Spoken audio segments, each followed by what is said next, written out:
మీ personal interviews మరియు వ్యాపార ప్రకటనల కొరకు ఈ నెంబర్ని సంప్రదించండి.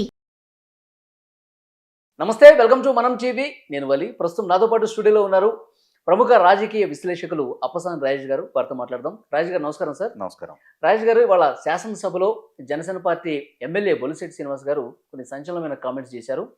చంద్రబాబు నాయుడు గారిని అరెస్ట్ చేసి రాజమండ్రి సెంట్రల్ జైల్లో పెట్టినప్పుడు ఆ సీసీ కెమెరాల పాస్వర్డ్ని అక్కడ ఉన్నటువంటి జైలు అధికారులు జగన్మోహన్ రెడ్డి గారికి ఇచ్చారు. చంద్రబాబు నాయుడు గారు పడుతున్నటువంటి ఇబ్బందుల్ని ప్రత్యక్షంగా చూసి ఆయన ఆనందించాడని చెప్పి ఆయన మాట్లాడటం జరిగింది. సార్, ఇందులో ఎంతవరకు వాస్తవం సార్? నిజంగా అలా జరుగుతుందంటారా? ఏమంటారు? పాలకులకి సంకుచితత్వం, రాక్షసత్వం గనక పాలకులకే ఉంటే వాళ్ళ చేతిలో అధికారం ఉంటుంది, వ్యవస్థలు ఉంటాయి. ఆ వ్యవస్థల్ని దుర్వినియోగం చేసి తమ ప్రత్యర్థుల్ని వేధింపులకి గురి చేసిన దృష్టాంతాలు చరిత్రలో మనం చాలా చూసాం. రాచరికం నుంచి ఈనాటి దాకా ఇటువంటి పోకడలు నియంతృత్వాల్లో ఎక్కువగా జరుగుతూ ఉంటాయి. తమ ప్రత్యర్థుల్ని బంధించేసి జైళ్లలో పెట్టేసి గ్యాస్ ఛాంబర్స్లో పంపించి చంపించేసి ఇటువంటి చరిత్రలో క్రూరత్వానికి ప్రతీకగా నిలబడ్డ నాయకులను చాలామందిని చూసాం మనం.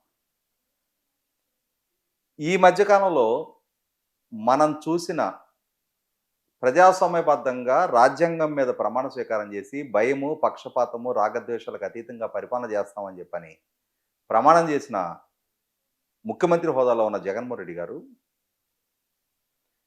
ఇటువంటి క్రూరత్వానికి పాల్పడ్డారు అని చెప్పని గతంలోనే మనం వాళ్ళ పార్టీకే సంబంధించిన లోక్సభ సభ్యులు రఘురామకృష్ణరాజు గారిని కస్టోడియల్ టార్చర్కి గురి చేసిన అంశంలో మనం విన్నాం. ప్రధానంగా రఘురామకృష్ణరాజు గారు చేసిన ఆరోపణ ఏంటి? నన్ను హైదరాబాదులో అరెస్ట్ చేసి, ఆ అరెస్ట్ కూడా డ్యూ ప్రాసెస్ ఫాలో కాకుండా అరెస్ట్ చేసి నన్ను గుంటూరు సిఐడి కార్యాలయానికి తీసుకొచ్చి అక్కడ కస్టోడియల్ టార్చర్కి గురి చేశారు. నన్ను కస్టోడియల్ టార్చర్కి గురి చేస్తూ దాన్ని వీడియో కాల్లో సాక్షాత్తు జగన్మోహన్ రెడ్డి గారికి చూపించడం జరిగింది.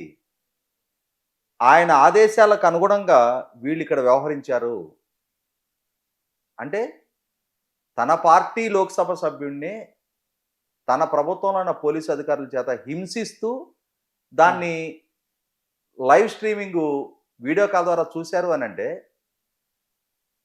దానికి ఇవాళ ప్రధాన ప్రతిపక్ష నాయకుడు అంటే ఎన్నికలలో తనను ఓడిస్తే ముఖ్యమంత్రి కాబోయే వ్యక్తి, లీడర్ ఆఫ్ ది అపోజిషన్ అంటే సీఎం ఇన్ వెయిటింగ్ అంటారు. 2014-19 మధ్య చంద్రబాబు నాయుడు గారు రాష్ట్ర ముఖ్యమంత్రిగా ఉంటే జగన్మోహన్ రెడ్డి గారు leader of the opposition. Chandrababu Naidu గారు ఓడిపోతే జగన్మోహన్ రెడ్డి గారు రాష్ట్రానికి ముఖ్యమంత్రి అయ్యారు. జగన్మోహన్ రెడ్డి గారు ముఖ్యమంత్రిగా కొనసాగుతున్న సందర్భంలో చంద్రబాబు నాయుడు గారు leader of the opposition. Jaganmohan Reddy గారిని కనుక ఎన్నికల్లో ఓడించగలిగితే ముఖ్యమంత్రిగా బాధ్యతలు చేపట్టే వ్యక్తి చంద్రబాబు నాయుడు గారు. తనని ఎక్కడ ఎన్నికల్లో దెబ్బ కొడతారో, చంద్రబాబు నాయుడు గారి రాజకీయ అవకాశాలని శాశ్వతంగా భూస్థాపితం చేయాలనే ఒక లక్ష్యంతో అన్నిటికన్నా ముఖ్యంగా ఒకనాడు తన మీద అక్రమాస్తుల కేసు నమోదు కావడానికి చంద్రబాబు నాయుడు గారే కారణం అని చెప్పని నమ్ముతున్న జగన్మోహన్ రెడ్డి గారు పదే పదే జగన్మోహన్ రెడ్డి గారు కానీ పదే పదే చంద్రబాబు నాయుడు గారు కానీ లోకేష్ కానీ బహిరంగ సభల్లో ఏం చెప్పేవారు? లోకేష్ ముఖ్యంగా ఏమనేవాడు? నేను స్టాన్ఫోర్డ్ గ్రాడ్యుయేట్ని, నాకు క్లాస్మేట్లు ఉంటారు, మిస్టర్ జగన్మోహన్ రెడ్డి నీకు జైలు మేట్లు ఉంటారు అనేవాడు. నువ్వు ఎక్కడ చదువుకున్నావు, ఏం చదువుకున్నావు, నీ క్లాస్మేట్స్ ఎవరు? నాకు స్టాన్ఫోర్డ్లో ఫలానా వాళ్ళు క్లాస్మేట్లు. చంద్రబాబు నాయుడు గారు పదే పదే అసెంబ్లీలోనే చెప్పారు, నేను ఫలానా టైంలో వెంకటేశ్వర యూనివర్సిటీలో చదువుకున్నా, ఎంఏ ఎకనామిక్స్ చదువుకున్నా, ఫలానా వాళ్ళు నా క్లాస్మేట్లు. నువ్వు ఎక్కడ ఏం చదువుకున్నావు, నీ క్లాస్మేట్లు ఎవరు? మరి వాటికి ఎప్పుడు ఎక్కడ సమాధానం చెప్పలేని నిస్సహాయ స్థితి జగన్మోహన్ రెడ్డి గారికి. కాబట్టి బాగా కసి పెరిగిపోయింది ఆయనలో. అరే వీళ్ళు మాట్లాడితే నా జైలు జీవిత నేపథ్యం గురించి మాట్లాడుతున్నారు, వీళ్ళకి కూడా నాతో పాటు సమానమైన జైలు జీవిత చరిత్ర ఉంది అని చెప్పని రుజువు చేయాలి అని అంటే ఇప్పుడు నా చేతిలో అధికారం ఉంది, వ్యవస్థలు ఉన్నాయి, ఏదో కారణంతో తీసుకెళ్లి బొక్కలో వేసేస్తే ఆయన్ని జైల్లో ఉన్నప్పుడు ఆయన ఏ విధంగా ఇబ్బంది పడుతున్నాడు, ఆయన డే టు డే లైఫ్ మొత్తాన్ని స్ట్రీమింగ్ ద్వారా నేను తెలుసుకుంటా ఉంటా. ఉమ్, రాష్ట్ర ముఖ్యమంత్రిగా, రాష్ట్ర ప్రధాన ప్రతిపక్ష నాయకుడిగా, తెలుగుదేశం పార్టీ జాతీయ అధ్యక్షుడిగా, రాష్ట్ర స్థాయిలో జాతీయ స్థాయిలో ఆయనకున్న విస్తృత పరిచయాల దృష్ట్యా, ఆయనకున్న అనుభవం దృష్ట్యా, ఆయనకున్న పేరు ప్రఖ్యాతుల దృష్ట్యా ఒక టాప్ మోస్ట్ వివివివిఐపి ఆయన.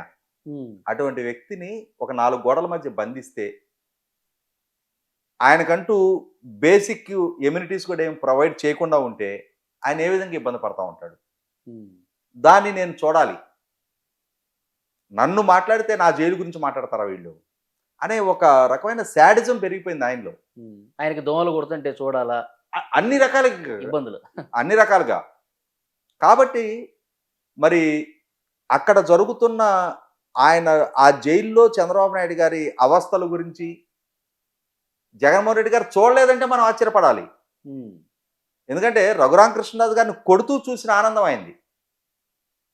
మనకి బాహుబలి సినిమా ఉంది కదా, ఉమ్.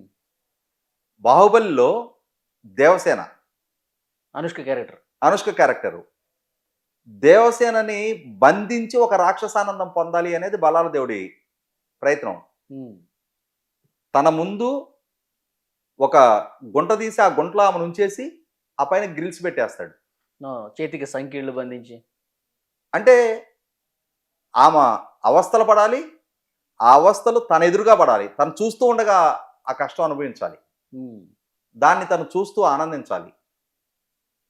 మనకి సినిమాల్లో వాళ్ళకి ఆ కథలు ఎక్కడి నుంచి దొరుకుతాయి? సమాజం నుంచే ప్రతిబింబిస్తాయి, సమాజం నుంచే ఆ స్ఫూర్తి పొంది వాళ్ళ కథలు రాసుకుంటారు. ఓకే, ఇలాంటి నియంత్రులు ఉంటారని చెప్పి చరిత్రలో ఇవాళ మనం ఎప్పుడో నియంతృత్వం గురించి మాట్లాడుకుంటున్నాం, కానీ ఇవాళ మనం ప్రజాస్వామ్య భారతంలో ఉన్నాం. నేను మొదట్లోనే ప్రస్తావించినట్టుగా ప్రజాస్వామ్యబద్ధంగా ఒక రాజ్యాంగబద్ధ సంస్థ ఎన్నికల కమిషన్ నిర్వహించిన ఎన్నికలలో పాల్గొని ఎలక్షన్ కమిషన్ దగ్గర రిజిస్టర్ అయిన రాజకీయ పక్ష అధ్యక్షుడిగా పోటీ చేసి ఈ రాష్ట్రానికి ముఖ్యమంత్రిగా రాజ్యాంగం మీద ప్రమాణ స్వీకారం చేసిన ముఖ్యమంత్రి ఈ విధమైన శాడిస్టిక్ అప్రోచ్ తోటి ఉమ్, తనను తాను పలసం చేసుకున్నాడు. ఇవాళ చంద్రబాబు నాయుడు గారు అవస్థలు పడ్డారు. ఉమ్. ప్రజలు ఎవరు నోన్ చేసుకున్నారు? End of the day Chandrababu Naidu గారిని. ఈ విధమైన వ్యవహార శైలి కనపరిచిన జగన్మోహన్ రెడ్డి గారిని డిజోన్ చేసుకున్నారు, చంద్రబాబు నాయుడు గారిని నోన్ చేసుకున్నారు. ఉమ్, ఏ విధంగా డిజోన్ చేసుకున్నారా? చేసుకోవటం కూడా ఎక్కడ 151 స్థానాలు, ఎక్కడ 11 స్థానాలు. అవును. అంటే 2014లో జగన్మోహన్ రెడ్డి గారికి 67 స్థానాలతోటి ప్రధాన ప్రతిపక్ష హోదా దక్కింది. 2019లో 151 స్థానాలతోటి రాష్ట్ర ముఖ్యమంత్రిత్వం దక్కింది. అదే 2024 వచ్చేటప్పటికి ఉమ్, నా అపోజిషన్ లీడర్, నా చీఫ్ మినిస్టర్ ఉమ్. సాదా సీదా పులివెందుల ఎమ్మెల్యే స్థాయికి ప్రజలు పరిమితం చేశారు. ఓకే. దీన్ని ఓటమంటారా? ప్రజలు విధించిన శిక్ష. ఉమ్, పరిధి దాటి ప్రవర్తిస్తే, అతిగా నిర్బంధిస్తే ప్రశ్నించే తత్వం ప్రజల్లో నుంచి ఉద్యమ స్వరూపం, ఉద్యమ స్వభావం, ఉద్యమ స్వరూపానికి దారితీస్తుంది. సరే, ఇప్పుడు డ్రోన్లు ఎగరేయటము, చంపించాలని ఒక కుట్ర జరిగిందని చెప్పి ఇలాంటి వార్తలు మనం విన్నాం. ఆ సందర్భంలో నిజంగా అంత చంపేంతటువంటి పరిస్థితి జగన్మోహన్ రెడ్డి ఒక ప్లాన్ గీశాడని భావించాలా? ఇప్పుడు ఫిజికల్గా ఎలిమినేట్ చేయటం అని అంటే దానికి తగిన వ్యూహం వేరే ఉంటుంది. ఇక్కడ మానసికంగా చంద్రబాబు నాయుడు గారిని డిమోరలైజ్ చేయాలి అనుకున్నారు ఆయన. ఉమ్, దానికి ఎంచుకున్న మార్గం వచ్చేటప్పటికి అసెంబ్లీ వేదికగా చంద్రబాబు నాయుడు గారి సతీమణిని వ్యక్తిత్వానికి పాల్పడ్డారు. ఆ పాల్పడ్డ నేపథ్యంలో కొద్దిపాటి కలత చెందిన చంద్రబాబు నాయుడు గారు తర్వాత రోజుల్లో దాన్ని అధిగమించారు. ప్రభుత్వాన్ని ఇరుకున పెట్టే పోరాట పంతా ఎంచుకున్నారు. అన్ని విధాలుగా జగన్మోహన్ రెడ్డి గారిని ఒక అష్టదిగ్బంధనం చేస్తూ ఉన్నారు. ఉమ్, ఇటువంటి స్థితిలో చంద్రబాబు నాయుడు గారిని కట్టడి చెయ్యాలి అని అంటే ఆయన ఎంచుకున్న మార్గం ఆయన తీసుకెళ్లి జైల్లో పెట్టాలి, ఆయనకి కూడా అవినీతి చరిత్ర ఉందని చెప్పని ప్రజల్లో చర్చనీయాంశం చేయాలి, పరంపరగా కేసు నమోదు చేయాలి, న్యాయస్థానాల ముందు ఆయన కేసులు వీగిపోయే విధంగా ఆయనకి బెయిల్ రాకుండా చేయాలి, మీ అడగగానే రిమాండ్ దక్కే విధంగా చేయాలి. ఇట్లా ఒక వ్యవస్థల్ని మేనేజ్ చేసుకొని ఒక వండివార్చిన కథనాలతోటి ఒక ఆర్కెస్ట్రేటెడ్ డ్రామా నడిపించారు. కానీ అన్ని సందర్భాల్లో అబద్ధమే నెగ్గాలంటే నెగ్గదు. అబద్ధం నిజం గడప దాటేలోపు అబద్ధం ప్రపంచాన్ని చుట్టొస్తుంది అని అంటారు. కానీ అదే సందర్భంలో అంతిమంగా సత్యమేవ జయతే అనేది అంతిమంగా నిజమే నెగ్గుద్ది. అవును. అంతిమంగా ఆ నిజమే నెగ్గింది కాబట్టే అవమానాలు ఎదుర్కొన్నా, కష్టాలు ఎదుర్కొన్నా చంద్రబాబు నాయుడు గారిని ప్రజలు ఆశీర్వదించారు. అవమానించిన, కష్టాలు కల్పించిన జగన్మోహన్ రెడ్డి గారిని ప్రజలు ఓడించారు. Yeah. దాన్ని ఓటమని కూడా అనలేము, దాన్ని శిక్షించారు కానీ మనం పరిగణించాలి. Thank you very much sir.